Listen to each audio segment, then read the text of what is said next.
여러분, 우리는 기도를 잘 알고 있습니다. 또 기도도 합니다.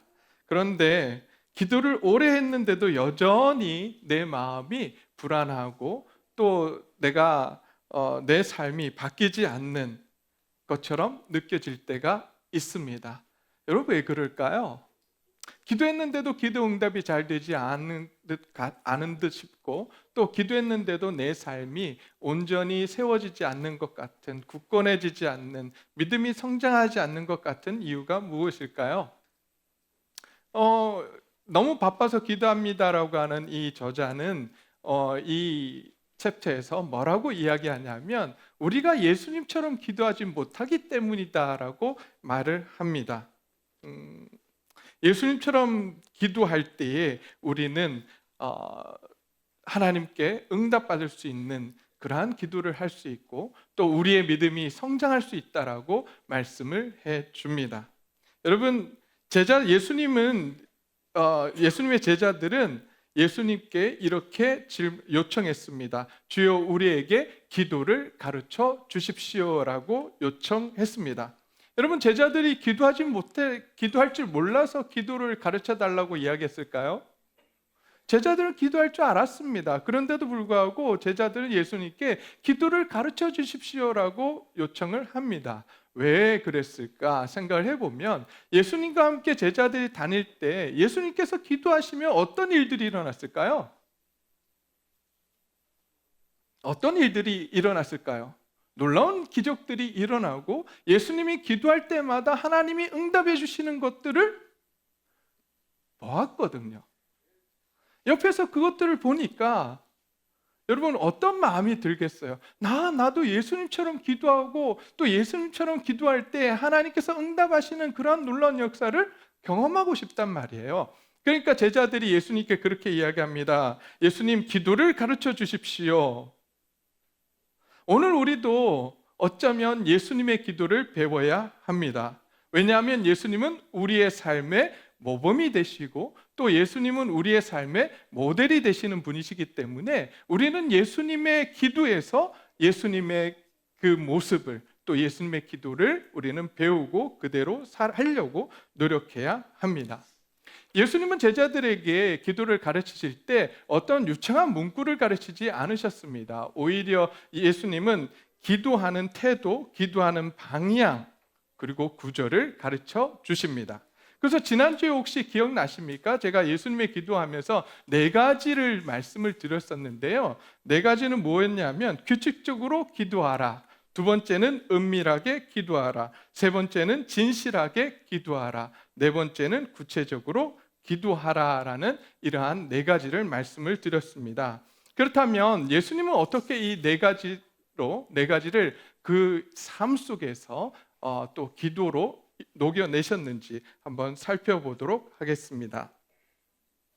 예수님은 먼저 규칙적으로 기도하라는 이 말씀 속에 누가복음 22장 39절을 보게 되면 이렇게 말씀하십니다. 예수께서 나가사 습관을 따라 감난산에 가시매라고 되어 있습니다. 여기서 중요한 단어는 습관을 따라입니다. 예수님께서 기도하는 습관을 가지고 계셨고, 예루살렘에 가실 때마다 어디를 가셨냐라고 하면 감난산에 가셨습니다. 무엇하러 가셨을까요? 감난산에 기도하러 가셨습니다. 이렇게 예수님께서는 규칙적으로 항상 예수님은 장소를 정하시고 시간을 정하시고 하나님 앞에 나아갔던 분이셨습니다. 그러기에 우리도 시간을 정하고 장소를 정하고 하나님께 나아가는 저와 여러분들이 되시기를 주의 이름으로 축원드립니다. 그러니까 시간이 길게 내가 기도해야지만 하나님 들어주신다라고 생각하지 마십시오. 우리는 하나님 앞에서 시간을 정하고 규칙적으로 하나님 앞에 나아가 무릎 꿇는 습관을 만들어야 합니다. 거룩한 습관을 만들 때 우리의 신앙이 성장하게 되는 것입니다. 두 번째로 은밀하게 기도하라고 말씀하셨습니다. 여러분, 누가복음 5장 16절을 보게 되면 예수님이 물러가사 한적한 곳에서 기도하시니라라고 되어 있습니다. 예수님께서 한적한 곳에서 기도하셨다. 또 누가복음 6장 12절을 보게 되면 이렇게 되어 있습니다. 이때 예수께서 기도하러 산으로 가사라고 되어 있습니다. 세 번째로 또 이제 마태복음 14장 23절을 보게 되면 무리를 보내신 후에 기도하러 따로 산에 올라가시니라. 저물매 거기 혼자 계시더니라고 되어 있습니다. 여기서 세 성경 구절을 놓고 보면 기도라고 하는 단어가 반복이 되고요.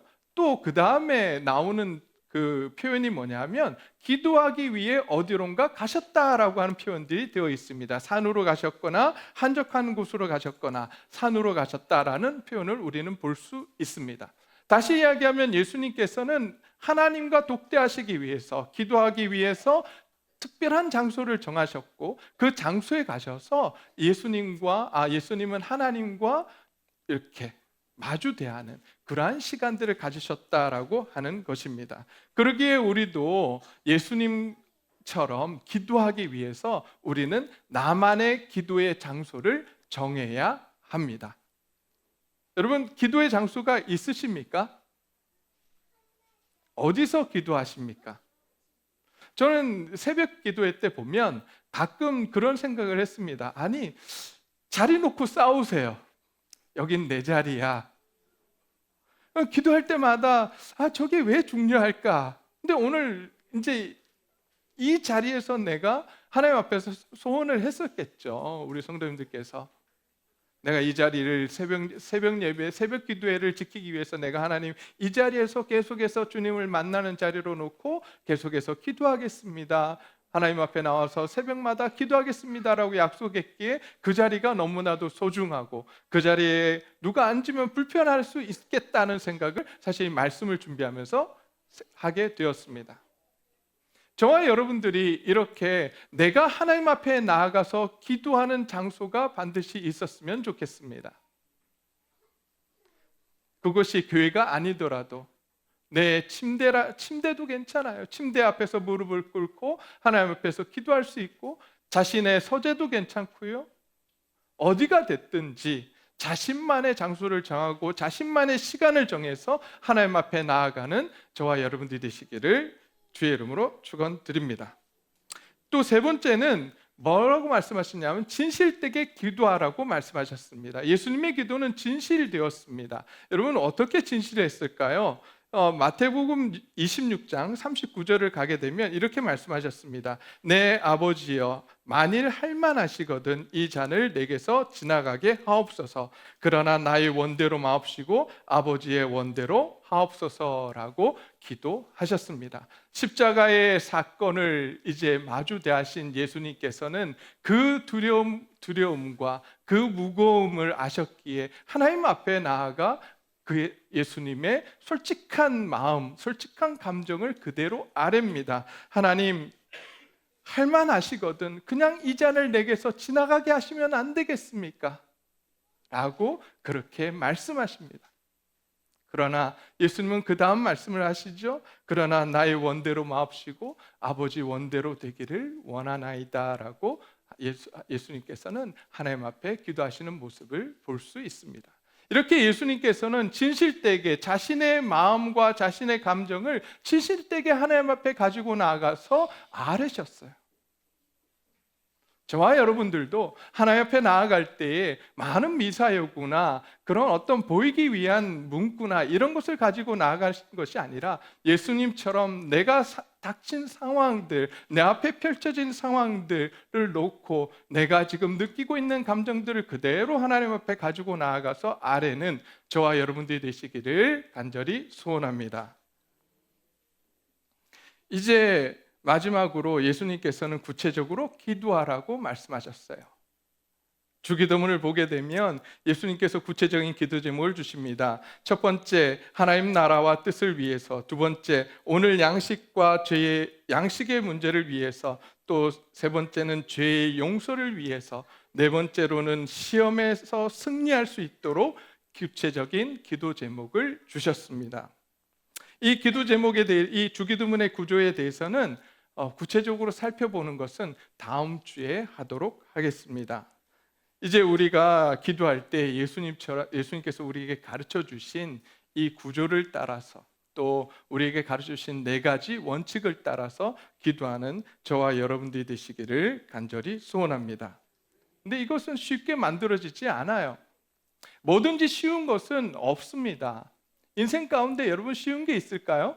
없어요. 다 어려워요. 그런데 이런 것들을 내 것으로 만들기 위해서 필요한 것은 무엇이냐면 여러분 뭐가 필요할까요? 무한 반복이에요. 훈련이에요. 연습이에요. 연습하다 보면 다 됩니다. 여러분 처음부터 운동을 잘하는 사람 있을까요? 없어요. 저도 예전에 그 대학교 들어가면서 제가 배우고 싶었던 게 탁구였어요. 탁구를 배우기 위해서 무진장 노력했습니다. 네. 노력해야지만 한 자세가 나오고 또 공을 칠 수 있고 또한 실력이 느는 것을 우리는 경험할 수 있습니다. 만약 우리가 우리의 삶 속에서 믿음이 성장하기를 원하고 우리가 하나님 앞에 응답받는 기도를 하길 원한다면 우리는 계속해서 하나님 앞에 훈련해야 됩니다. 훈련할 때 하나님 앞에서 우리가 기도할 때 하나님 응답받을 수 있는 놀라운 역사가 일어날 줄 믿습니다. 근데 여러분 오늘 이렇게 말씀을 제가 이렇게 드리고 나면 우리 마음속에 그런 마음들이 들어요. 어떤 마음이 드냐면 예수님이니까 그렇게 했지. 예수님은 우리하고 달라 라고 하실 분들이 있을 것 같아요. 그래서 성경에 나오는 인물 중에 오늘 본문 속에 있는 느헤미야의 기도를 제가 가지고 왔습니다. 왜냐하면 예수님만 그렇게 기도하신 것이 아니라 성경에 나오는 많은 믿음의 선진들이 예수님처럼 기도하셨어요. 예수님처럼 구체적으로 기도하셨고 은밀하고 진실되게 기도하셨으며 또 습관을 따라 기도하셨던 모습을 우리는 볼 수 있습니다. 그래서 오늘 느헤미야의 기도가 오늘 느헤미야 1장에 나오는데 그 말씀을 가지고 우리가 짧게 또한 느헤미야는 어떻게 기도했는지 한번 살펴보기를 소원합니다. 여러분 느헤미야의 기도 첫 번째는 우리가 4가지 또 느헤미야의 기도에 대해서 4가지로 나눠볼 수 있는데 첫 번째가 무엇이냐면 느헤미야의 기도는 관계의 기도였습니다. 하나님이 어떤 분이신지 느헤미야는 그것을 놓고 기도합니다. 느헤미야는 문제로 그의 기도를 시작하지 않았습니다. 문제보다 더 크신 분, 그 문제를 해결하실 수 있는 분이 누구인지를 말합니다. 그리고 그 분에 대해서 이렇게 고백합니다. 5절 말씀입니다. 크고 두려우신 하나님, 언약을 지키시는 하나님, 사랑과 긍휼을 베푸시는 하나님이라고 그렇게 고백을 합니다. 저와 여러분들은 기도를 할 때 가장 먼저 무엇을 보십니까? 나의 문제 상황들을 보시고 그것을 하나님 앞에 알아시고 그 문제를 해결하실 수 있는 크고 놀라우시고 천지를 창조하신 능력 있으신 은혜가 많으신 긍휼이 풍성하신 하나님을 바라보며 기도하십니까? 저와 여러분들이 이제 더 이상 우리의 상황들, 우리의 환경들을 바라보고 기도하는 것이 아니라 크고 놀라우신 하나님, 능력 있으신 하나님, 은혜와 사랑이 풍성하신 하나님을 바라보며 기도하는 저와 여러분들이 되시기를 주의 이름으로 축원드립니다.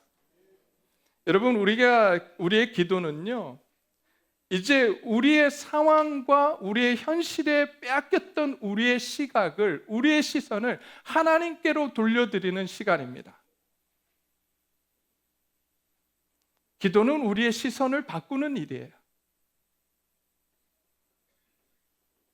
우리는 기도하면서 종종 이렇게 이야기합니다. 하나님, 나에게 닥쳐있는 이 문제가 얼마나 크신지 아십니까?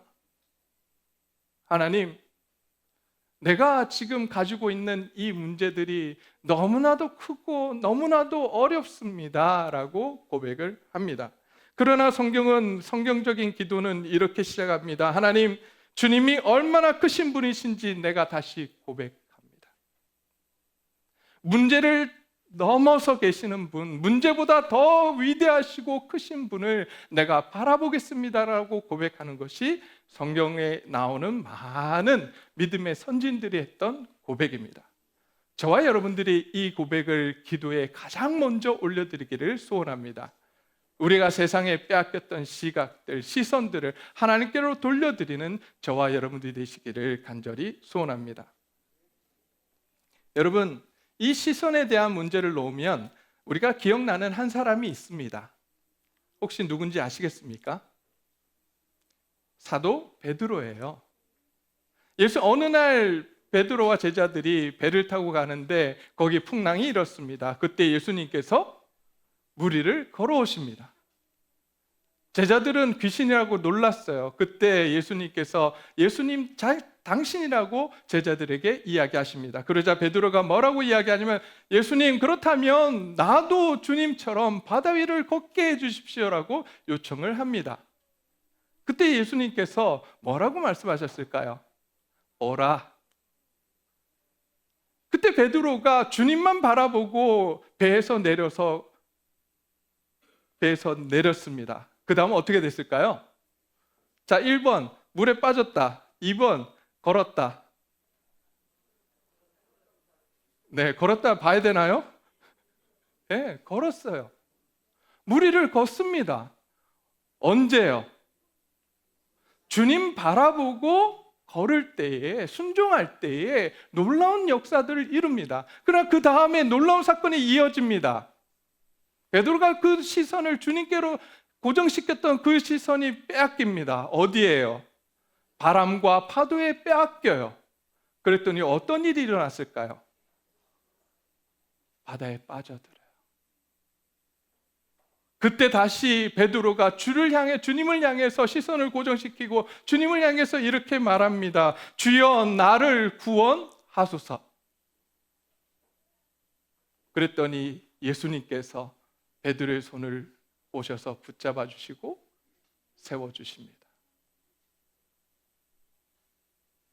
맞습니다. 우리의 삶 속에서 어떤 문제가 오면 우리는 자꾸 우리의 시선을 빼앗깁니다. 어디로 빼앗기죠? 그 문제 속으로 빼앗겨요. 세상으로 빼앗기고 그 문제 속으로 우리의 시선을 빼앗긴단 말이에요. 그런데 오늘 주님께서 또 믿음의 선진들은 어떻게 했냐면 그 빼앗긴 시선들, 시각들을 주님께로 다시 돌려드립니다. 언제요? 기도 가운데. 그러면서 고백합니다. 나의 하나님은 크고 놀라우신 하나님이십니다. 나의 하나님은 은혜와 긍휼이 풍성하신 분입니다. 나의 하나님은 내 문제를 해결하실 수 있는 능력이 있으신 분입니다라고 고백을 합니다. 저와 여러분들이 이런 놀라운 기도를 하는, 그래서 우리의 문제 가운데 우리의 시선을 빼앗겨서 우리의 문제 가운데, 우리의 환경 가운데 빠져드는 사람들이 아니라 오히려 그 문제 위에 계신 하나님을 바라보며 그 문제들을 헤쳐나가는 놀라운 믿음의 사람들이 되시기를 주의 이름으로 축원드립니다. 두 번째로 느헤미야의 기도는 은밀하고 진실한 기도였습니다. 6절 말씀을 보면 이렇게 고백을 합니다. 주는 귀를 기울이시며 눈을 여시사 라고 되어 있습니다. 눈을 여시사 종의 기도를 들으시옵소서라고 말합니다. 느헤미야는 사람들 앞에서 기도하지 않았습니다. 사람들 앞에서 기도하는 것이 아니라 하나님 앞에 나아가서 기도하고 있습니다. 홀로 하나님 앞에 엎드렸습니다. 그러면서 하나님 앞에 간구합니다. 하나님, 주께서 귀를 기울이시고 눈을 여셔서 주께서 사랑하시는 주의 자녀의, 주의 종의 기도를 들어 주옵소서. 저와 여러분들이 그렇게 주님만 바라보는 저와 여러분들이 되시기를 바랍니다. 우리의 기도가 사람한테 보이려고 하는 기도가 아니라 주님께 나아가서 주님께 우리의 모든 것을 내려놓는 그러한 기도가 되기를, 은밀한 기도가 되기를 간절히 소원합니다. 두 번째로 진실한 기도였습니다. 그는 이렇게 그 다음에 고백합니다. 6절 하반절을 보게 되면 나와 내 아버지 집이 범죄하였다라고 고백을 합니다. 자신의 죄를 돌아봅니다.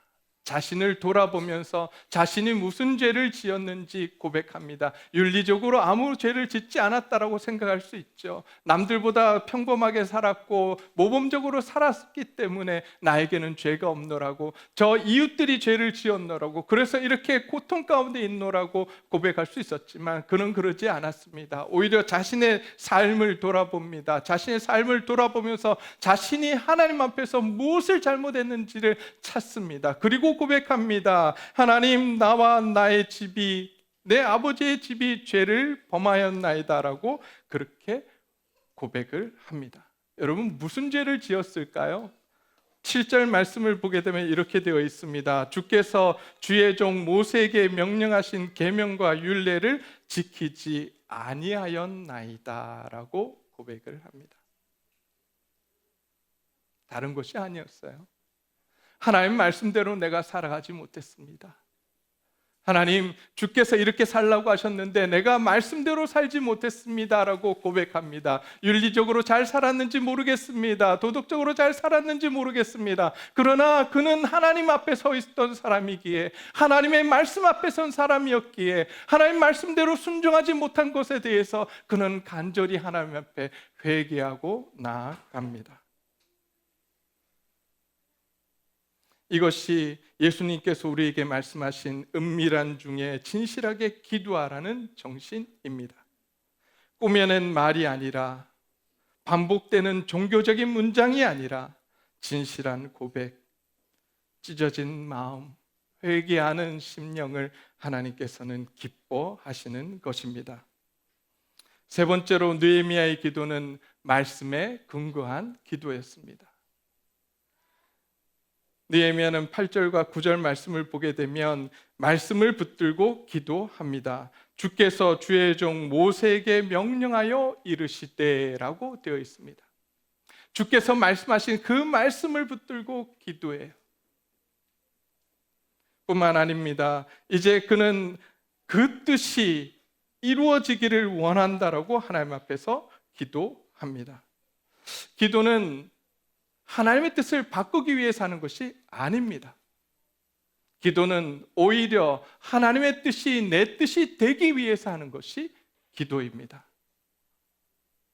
그러기에 우리는 주의 말씀을 알아야 합니다. 그리고 주의 말씀을 붙들고 기도해야 합니다. 그런 의미에서 저는 우리 성도님들이 말씀을 좀 많이 읽고 또 말씀을 많이 외울 수 있으면 좋을 것 같아요.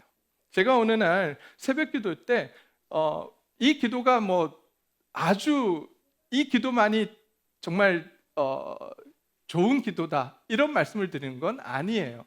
그러나 제가 이제 그분의 기도를 들으면서 저분 참 말씀으로 기도하시는구나.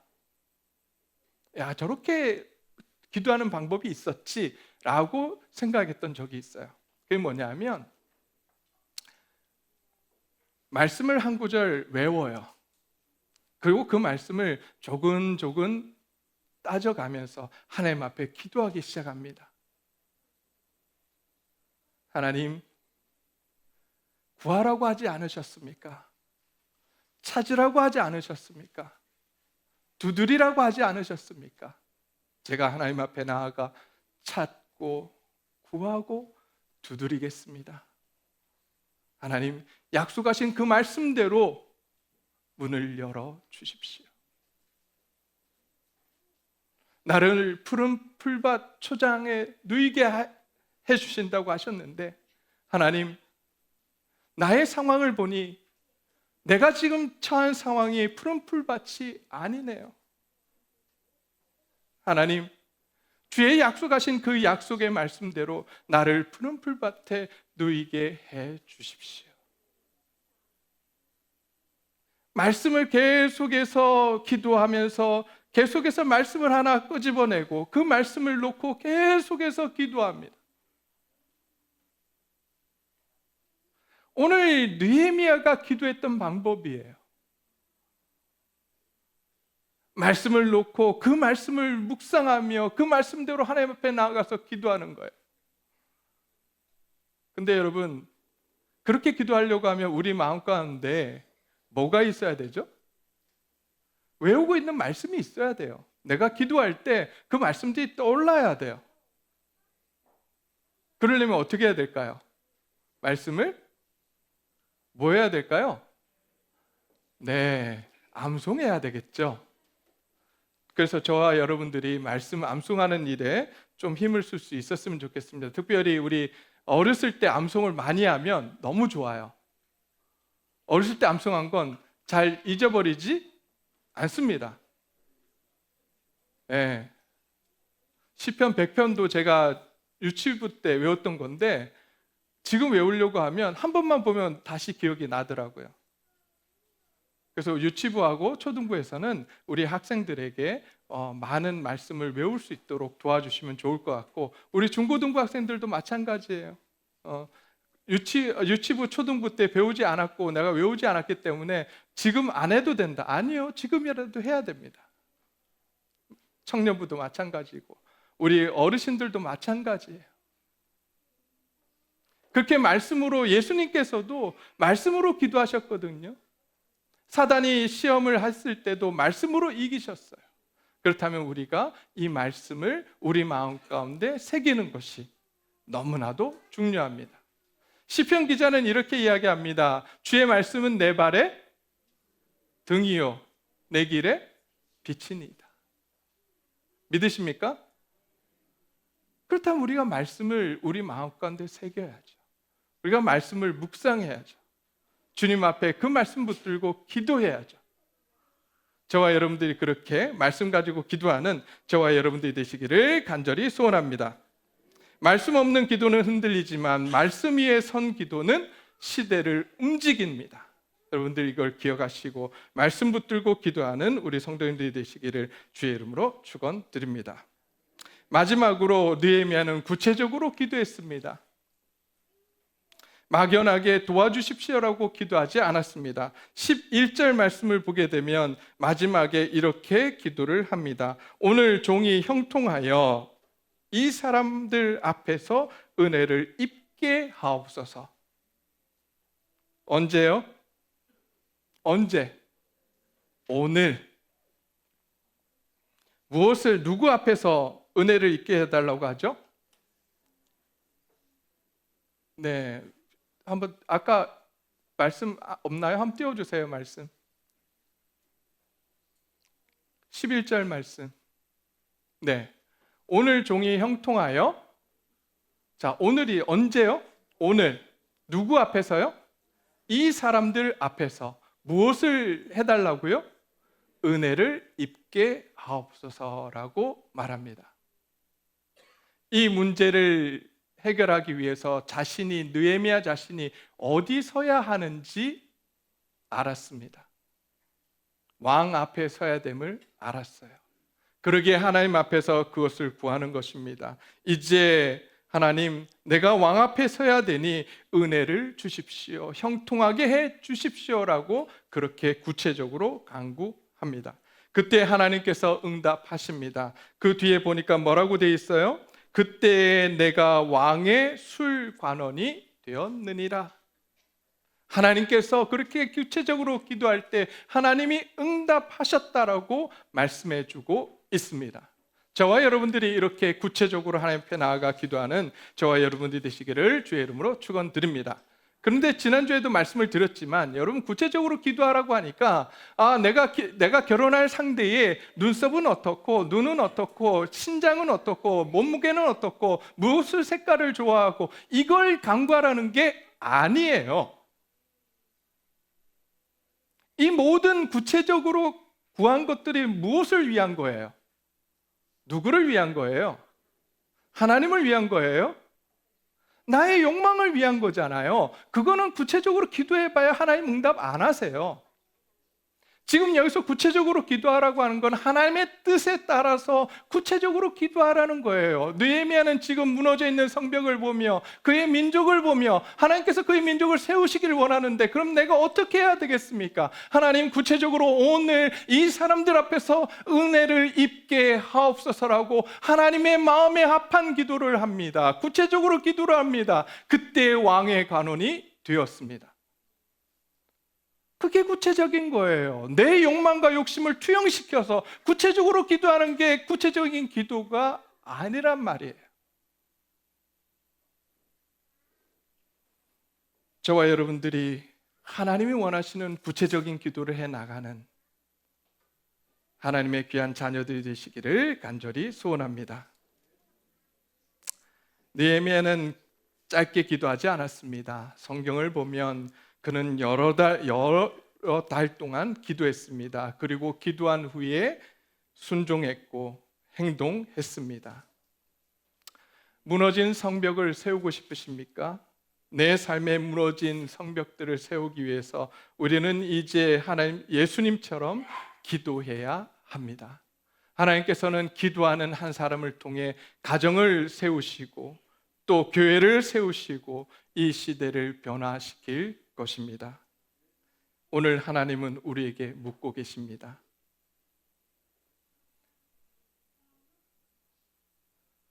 나는 문제를 말하기 전에 하나님을 먼저 바라보고 있는가? 나는 은밀한 자리에서 정직하게 기도하고 있는가? 나는 말씀 위에서 구체적으로 기도하고 있는가? 오늘 우리에게 묻고 계십니다. 느헤미야의 기도가 우리의 기도가 되고 예수님이 가르쳐 주신 그 기도가 우리의 삶이 되어 주님을 높여드리고 우리의 삶 가운데 놀라운 능력을 경험하는 저와 여러분들이 되시기를 다시 한번 주의 이름으로 축원드립니다.